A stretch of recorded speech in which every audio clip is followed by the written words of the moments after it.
What if the Gura Gura no Mi isn't actually what it appears? What if its true power is yet to be awakened? And just like the Gomu Gomu no Mi turned out to not actually be the rubber fruit, but rather the mythical Zoan sun god fruit, could the Gura Gura no Mi turn out to not actually be just an earthquake fruit, but rather the mythical Zoan earth god fruit? Out of the 4 gods that were referenced in Skypiea, the sun, forest, rain, and earth god, it is quickly becoming clear that they are all going to matter in the story, as there are going to be devil fruit users for each of these deities. But while the sun god user is confirmed and the forest and rain god users have some great candidates, the one major mystery has been the earth god. But the reason that there is no clear candidate to wield the fruit is because the destined user of the earth god fruit already has it, and it's been hiding right in front of our faces this entire time. Blackbeard already completed the most important step of his plan 600 chapters ago, when he claimed the Gura Gura no Mi from Whitebeard. And now the only thing left for Blackbeard is to awaken the Gura Gura no Mi to unveil its true nature, the earth god fruit that truly does have the power to quote-unquote destroy the world, as that is precisely what the earth god brought about at the end of the first world. Today we're going to be breaking down how Oda has been dropping clues all along that Blackbeard actually has the earth god fruit, how symbolically this is the fruit that best represents Blackbeard in the story, and how this sets us up for the true final step of Blackbeard's plan to bring down the world that the Celestial Dragons created. So if you don't want to be spoiled on one of One Piece's most game-changing reveals, then click away. But if you want to hear the truth about the Gura Gura no Mi and the upcoming revelation that Blackbeard is the Earth God, then let's get into it. But first, make sure to subscribe. But before we get into it, don't watch this video without first cracking open a cold one. Hopefully that joke didn't make you peace out, because we've got plenty more where that came from. We've got stickers from all across the world of One Piece that you can use to decorate your laptops, your water bottles, your forehead, whatever you want. Well, maybe not your pets. Whether you're looking for beautiful renditions of One Piece art or some aspirational messages for yourself, you can get all these stickers and more from One Dream Studio. And for this month only, if you buy 2 sticker sheets, you can get another 2 free. Just hit the link in the description below to get the raddest One Piece stickers in existence. So that aside, to begin with, let's just consider what we were told of the Earth God at the most surface level. What we know is that the destruction of the world at the end of the first world is attributed to the Earth God. Specifically, the Earth God raged, and with the Serpent of Hellfire, brought death and darkness. Now, the Earth raging in itself sounds very similar to the power of the Gura Gura no Mi, the power to make the Earth quake, but it gets much more specific when we see the reference to the Serpent of Hellfire. In the very same chapter that the gods were first referenced in Skypiea, we are introduced to the Great Serpent that the Shandarins pray to. This is the evil serpent that rules over them, and most notably, the serpent is heavily associated with earthquakes. We see that the Shandarins believe that the serpent can cause earthquakes, and that when the serpent is angry, it punishes mortals with earthquakes. The fact that in the Harley we are getting references to a great serpent of hellfire that is accompanied by the earth god's rage, and in Skypiea we're shown a great serpent that was accompanied by earthquakes, suggests to me that the Earth God's rage and earthquakes are one and the same. The Earth God raging is simply a more poetic way of referencing the earth quaking. Much like the Sea God storming at the end of the Second World is a reference to the sea flooding the planet, as we know happened at the end of the Second World. So this strongly suggests that the power of the Earth God's fruit would be the power of earthquakes. That leads to 2 possibilities. Either there are 2 fruits that have the power of earthquakes,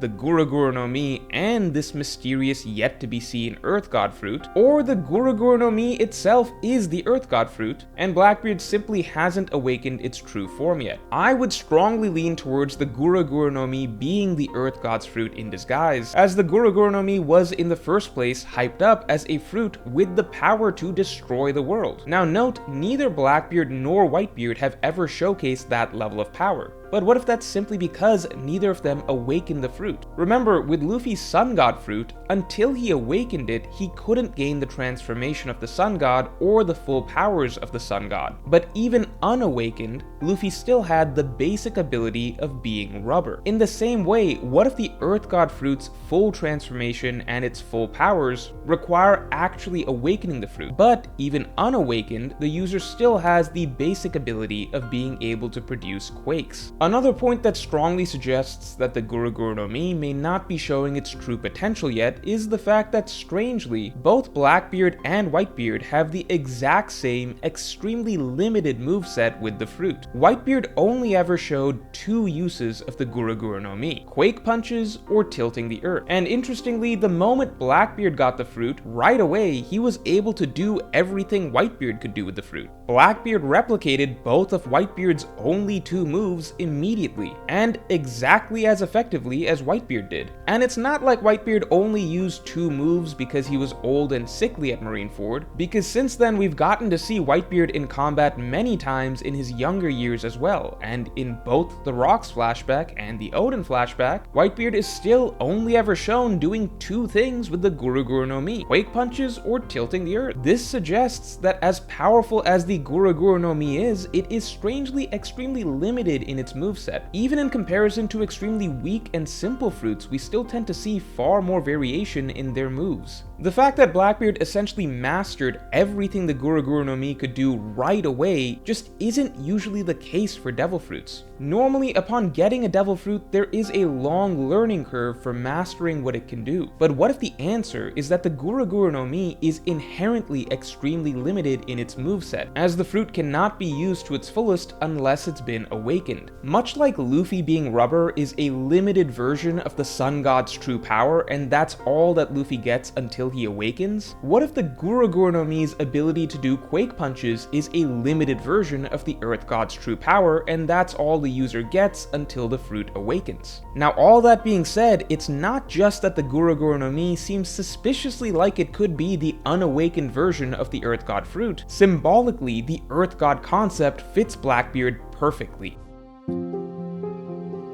Looking further at the Harley, it invokes a lot of imagery that's related to Blackbeard. The Earth God's rage brings darkness. Right there, it seems as though both of Blackbeard's abilities are being referenced. The power of earthquakes and the power of darkness. The Guruguru no Mi and the Yami Yami no Mi. However, on a larger scale, consider what Blackbeard represents in the story and what the Tale of the Two Worlds suggests. As I've talked about at length in past videos, One Piece tends to revolve around the heroes tackling two distinct types of evil: oppressive authoritarian regimes, and violent forces of chaos. You can see many of my past videos that cover these topics in greater depth, but generally speaking, most monarch antagonists that we see throughout the story fall into the first category, and most pirate antagonists that we see throughout the story fall into the second category. The lines of course blur, as we can see pirates who aim to become monarchs, monarchs who have fallen to becoming pirates, and different variations of the concept that show the cycles of evil. However, if we were to step back and look at the two final villains of the story, Emu and Blackbeard, Emu does seem to more so represent the authoritarian form of evil, whereas Blackbeard more so represents the destructive form of evil, fittingly the ultimate monarch antagonist and the ultimate pirate antagonist of the story. Now, if we trace back to the Tale of the Two Worlds, both worlds end with a very different kind of calamity. The second world, the era where Emu is the great evil that ruins the world in the end, concludes with a great flood that transitions us into Emu's totalitarian rule. However, the first world ends with a different type of calamity, the Earth God's rage that brings about great destruction, death, and darkness. If Emu's form of evil is represented by the sea taking over, and Emu likely has the Sea Devil fruit, then the first world being the opposite, the destructive power of the Earth God destroying everything, would be symbolic of Emu's opposite force, Blackbeard. The Earth brought about the end of the first world, the sea brought about the end of the second world, and as we know, the sun will finally bring about the harmonious end to the third world. So between this trifecta, the sun, sea, and the earth, a lot seems to click into place with regards to the main destined trio of Luffy, Emu, and Blackbeard. Combine this with the fact that the end of the first world references not just the Earth God's rage, but also darkness, invokes the idea of Blackbeard even more strongly. We already know he is darkness and he has the power of earthquakes. It really feels like he is meant to represent the type of evil that came about at the end of the first world, and therefore he will be the one who wields the Earth God's fruit in the third world. So just taking a step back and looking looking at the three worlds, considering each one's conclusion is defined by a different concept, sun, sea, and earth, and considering Luffy, Emu, and Blackbeard are also the core trio that the final war will be about, it does seem like symbolically Oda is setting up for Luffy the sun god, Emu the sea devil, and Blackbeard the earth god. And on top of this, the earth god fruit also plays into Blackbeard's likely upcoming plans in the story.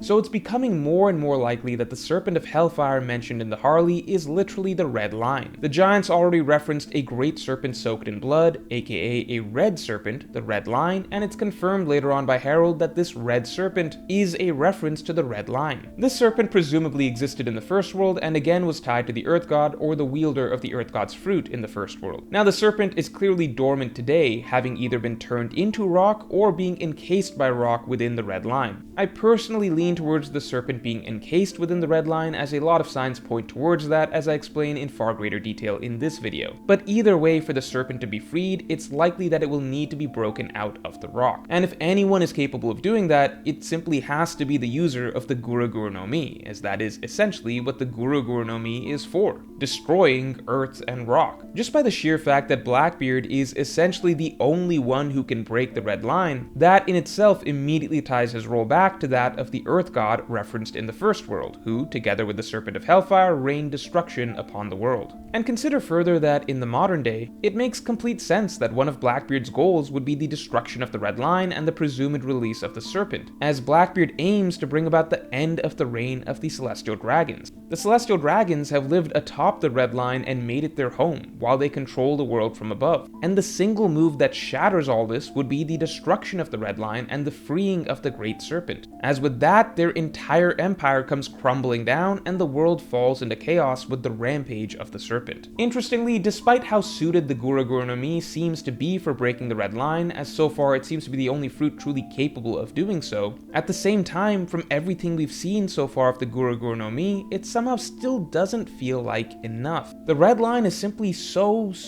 vast, an unfathomably huge continent stretching around the entire globe. It's hard to imagine even the Gura Gura no Mi breaking it. It seems as though the Gura Gura no Mi has the correct function of earthquakes to theoretically bring down the Red Line, but not the proper scale of power, and that's precisely where the potential of awakening the fruit comes in. Again, just as Luffy's awakened Nika form took his rubber powers to a completely different level, it's likely that the Gura Gura no Mi's awakened version, wherein Blackbeard fully transforms into the Earth God, would take his quake powers to the next level. It's possible that once Blackbeard is able to awaken his fruit, then and only then will he be able to carry out his destiny of destroying the Red Line and freeing the Serpent, throwing the world into disarray, just like at the end of the first world. But finally, what does this potential Earth God Zoan transformation suggest for Blackbeard's final power set at the end of the story? So for a long time, many have felt that Blackbeard is set to have 3 devil fruits by the end of the story, as represented by the 3 skulls on his flag, and the fact that there are 3 types of devil fruits. Many felt that Blackbeard already had a Logia and a Paramecia, so now he just needed a Zoan. However, we are now looking at a very different scenario, where it's possible Blackbeard already has a Zoan, one of the most powerful Zoans in existence in fact, and Blackbeard arguably has the strongest Logia in existence as well. If Blackbeard is able to awaken into an Earth God form that is comparable to Emu's Zoan or Luffy's Zoan, then combined with the powers of the Yami Yami no Mi to negate all other devil fruits, is it possible that Blackbeard already has everything he needs? Maybe he doesn't need a Paramecia to complete the Trinity. I also find it interesting that if Blackbeard has the Earth God fruit, then both of Blackbeard's abilities frame him as the natural symbolic enemy of the Sun God. The power of the sun and the power of darkness can be considered opposites, just as the power of the sun and the power of the earth can be considered opposites. So just symbolically speaking, Blackbeard's Gura Gura no Mi actually being the Earth God fruit fits Blackbeard's contrast with Luffy a lot better than Blackbeard just having quake powers. If Blackbeard were to add some sort of Paramecia to the mix as well, it would have to be an exceptionally powerful Paramecia to fit in, alongside a god level Zoan fruit and a devil fruit that negates all other devil fruits. And frankly, I don't know if such a Paramecia has ever been seen in the story. I mean, mean, the Gura no Mi was probably the strongest paramecia that existed in One Piece, and now even that may turn out to be yet another mythical Zoan. But the possibility of a paramecia aside, the bigger question is, would Blackbeard still steal Imu's fruit on top of all this? That had been the going belief for a long time, that not only is Blackbeard likely to get a Zoan fruit to complete his trifecta, this would have to be an all-powerful Zoan to position Blackbeard as the final villain,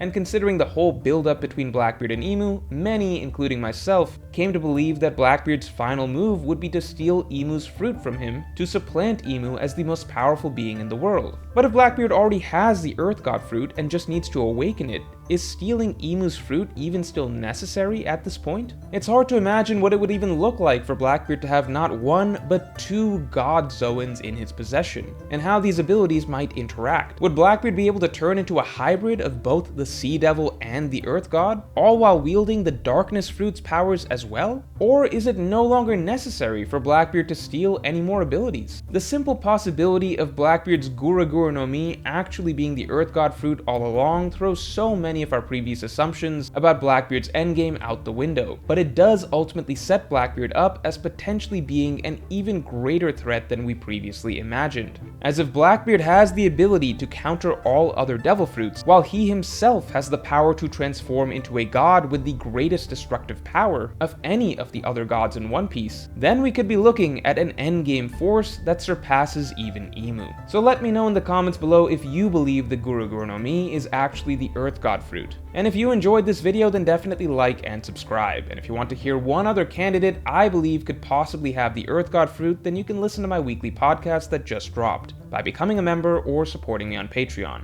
Link in the description below.